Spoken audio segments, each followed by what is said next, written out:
Welcome to our channel. Today we how to connect with Quicken Loans tools for payment projections step by step clearly. To start using Quicken Loans tools for payment projections, first, visit the Quicken Loans website. Look for the Tools or Calculators section. Click on the link to access various financial tools.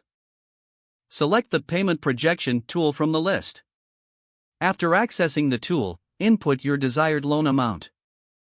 Next, enter the interest rate you are considering. Specify the loan term you wish to evaluate. Add any relevant down payment information. If applicable, include any additional fees or costs. Once all information is entered, click the Calculate button. Wait for the tool to process your inputs. Review the results displayed on the screen. You'll see an estimated monthly payment amount. Take note of any additional insights provided. If you wish to adjust your projections, modify the inputs accordingly. Recalculate to see how changes affect your payment estimate. Utilize this tool to compare different scenarios. Keep track of your findings for future reference. Feel free to explore other tools on the Quicken Loans website as needed. If the page does not load, refresh the browser or try again in a private or incognito window. Make sure you are using the correct email address, then retype it carefully to avoid small typos.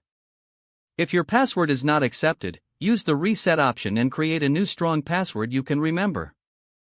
Check your spam folder for verification or security emails, then complete any requested confirmation steps. Enable two-factor authentication if available to improve account security and reduce unauthorized access risk.